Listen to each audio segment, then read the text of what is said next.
It's almost midnight. You're lying in bed. Your thumb moves on its own, dragging the screen up, then up again. You promised yourself you'd stop 10 minutes ago, but you didn't, so you blame yourself. You're addicted. You have no self-control. All of that is a little bit true, but the real answer is far stranger. Your brain thinks it's hunting. To see why, leave the bedroom. Travel back past the city, past farming, to a person crouched at the edge of a forest, scanning the ground for food. That person is your ancestor. Their survival depended on one skill: finding food that was hidden, scattered, and unpredictable. There was no store. There were only patches. A cluster of berry bushes here, a stand of fruit trees there. Your ancestors moved between them, searching and making one silent calculation: stay here or move on. In 1976, a biologist named Eric Charnoff wrote down the math behind that choice. When you enter a rich patch, food comes fast, but the more you take, the less remains. At some point, the patch runs dry, and it's time to leave. Every foraging creature obeys this rule. Your ancestors obeyed it every day for millions of years. But how did your brain know when to keep searching?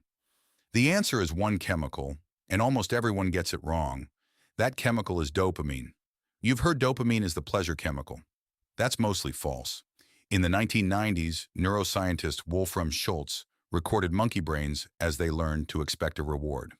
The dopamine didn't spike when the reward arrived. It spiked before, in the moment of anticipation, when the reward was still uncertain. Dopamine is not the feeling of the reward. It's the feeling of chasing it. And Schultz found something sharper. When the reward was guaranteed, the dopamine faded. When it was unpredictable, the dopamine surged and stayed high. The maybe was stronger than the yes. Your ancestors were built for a world of maybes, a search where the next reach might turn up berries or nothing. Their brains craved that exact tension, and that craving kept them alive, because a creature that gave up searching would starve.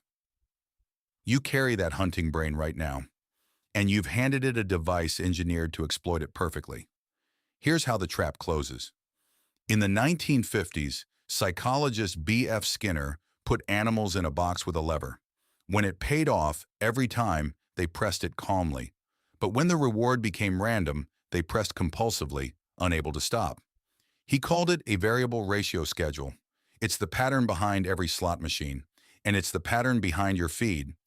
Every time you pull to refresh, you pull a lever. Sometimes you get something wonderful, sometimes nothing. You never know which. That uncertainty isn't a flaw. It is the design. But the feed does something the forest never could. And this is the twist. A real patch runs dry. The berries get picked. And when they do, your ancient brain gets a clear signal. This patch is empty. Time to move on. The hunt has an end. The feed has no end. Scroll to the bottom of a bush, and it stops. Scroll to the bottom of your feed, and it grows. The patch refills itself forever on purpose. Your brain is waiting for the signal that the food ran out. That signal is never going to come.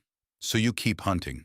Not because you're weak, because a 200,000-year-old instinct is certain there's one more berry past the last one, and your brain can't learn the bush is bottomless. Now look at the design. That red notification dot? A berry glimpsed through leaves. The pull to refresh? A slot machine lever disguised as a natural motion. The endless column with no bottom. A patch built to never deplete. None of it is a flaw in your character. It's a collision between a very old brain and a very new machine. And notice when you scroll hardest, when you're anxious, avoiding something, feeling empty. In lean times, a foraging animal doesn't forage less. It forages more. So when your life feels thin, your hunting brain sends you searching harder, into a patch that can never feed you. So what do? You don't win with willpower. Willpower is you, arguing with evolution at midnight, and evolution doesn't lose. Instead, give your brain the ending it's waiting for. Set a limit that closes the feed so the bush finally goes bare and the signal to stop can finally fire. Because the instinct isn't your enemy. That hunger to search, to reach, to find the thing hidden in the leaves is the same drive that carried your ancestors through ice ages and famines. It built the human mind. It's just aimed right now at a bush designed to never end. So tonight, when your thumb starts moving on its own, you'll know what's really happening. It isn't weakness. It's a hunter, crouched at the edge of an ancient forest, reaching once more into the leaves for a berry that was never there.